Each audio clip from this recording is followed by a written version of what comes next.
Magandang buhay mga ka-tribo! Welcome back to my channel. For today's video, sama-sama po tayong pumunta ng Cardinal Santos Medical Center. Lalagyan po kasi ng fistula yung aking darling. At habang tayo ay bumabiyahe, shoutout sa lahat ng silent viewers, sa lahat ng OFWs, at sa lahat ng mga sumusuporta kay Ka-tribo. Thank you so much for all the love and support. To all the newbies in this channel, kindly give at least 2 days before I can get back to you. And if you happen to pass by my channel, please consider subscribing and hit that notification bell so you won't miss my upcoming videos. So stay tuned and enjoy watching!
Grabe talaga, ba't ganun? Basta umuulan, siguradong mabibuild up ang traffic. Grabe, may 2 oras yung biyahe namin. Ayan, nakastuck pa rin kami sa traffic.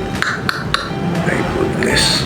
One eternity later. And so, mga ka-tribo, nandito na po tayo sa Cardinal Santos Medical Center. At habang nilalagyan si Darling ng kanyang fistula, kami naman ni Karancho Mix TV ay maghahanap ng makakainan at kami nagutom sa haba ng traffic.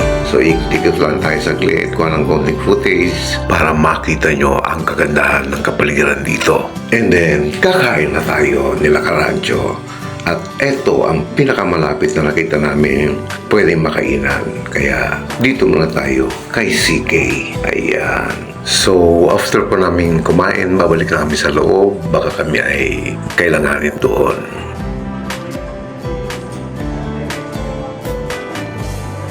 So, tapos na pa kami kumain, kaya babalikan tayo sa loob. Ayan, as you can see, ito po yung parking lot ng hospital. Nandun po kami sa level 2, yung parking ng sasakyan. So, hanggang dito lang yung footage na pwede natin kunan kasi baka masita tayo. Ayun, dyan sa nakikitang nyo yan. At eto naman po yung ikinabit kay Darling, yung fistula kung tawagin. Tubo po siya na ini-implant sa ugat. Ayan, doon pinapadaan yung dugo para sa dialysis niya. A few moments later. So, tayo po ay babiyahe na pabalik. Actually po, mabilis lang na ikabit yung kanyang fistula. It so happen lang na talagang na-stuck kami sa traffic, kaya natagalan. 2 months daw yung healing time ng sugat sa pagkabit ng fistula. Habang hinihintay yung paggaling ng kanyang sugat, magda-dialysis pa rin siya gamit yung catheter, doon padadaan yung dugo. Pero once na natanggal na yon, yung fistula na ang gagamitin. And I think mas magiging komportable na sa Darling ko na matulog kasi wala nang worry kahit na tumagilid siya. Ito ang medyo napansin ko lang. Very unpredictable talaga ang weather sa Pilipinas. Nakita nyo naman, from San Juan City, galing hospital, umulan at traffic. Habang approaching kami sa Marcos Highway, bumulaga sa amin tuyo-tuyo ang kalsada at maganda ang panahon. Only in the Philippines talaga. By the way mga ka-tribo, alam nyo, napakahirap sa isang pamilya na merong pinagdadaanan, merong may sakit. Okay lang na mahirap yung buhay or naghihirap yung pamilya. Pero mas mahirap yung meron kang mahal sa buhay na may sakit, di ba? Parang hindi ka makapag-isip ng maayos, laging busy ang utak mo sa kung ano-anong mga dapat mong isipin, dapat mong solusyonan, di ba? So, maging maingat po tayo, alagaan natin yung ating mga kalusugan, yung ating katawan, dahil alam naman natin, yan ang ating puhunan sa ating hanap buhay. At kung mapapanatili natin ang ating kalusugan, mas makakasama pa natin ng matagal ang ating pamilya at lahat ng ating mahal sa buhay. Sabi nga, hindi tayo bibigyan ng pagsubok ng Panginoon kung hindi natin kakayanin. So, go lang po tayo sa lahat ng mga katribong may pinagdadaanan. Surrender all your worries to God and He will bless, protect, and guide you every step of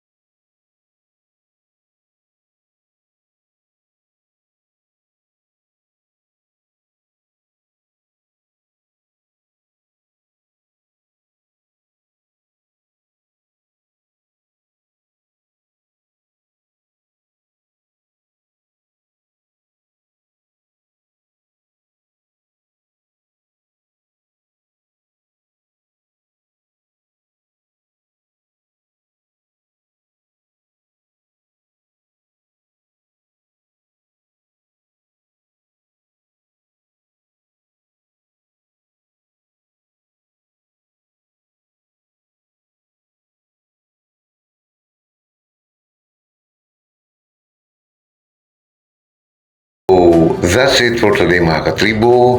By the way, shoutout sa aking mga ganda and very supportive channel members. Ayan po sila. Kindly visit their channels and please do support them. Thank you!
So hanggang dito na lang tayo mga katribo. Muli po ang aking taus-pusong pasasalamat sa inyong muling pagsama sa akin ngayon at sa inyong patuloy na pagsuporta.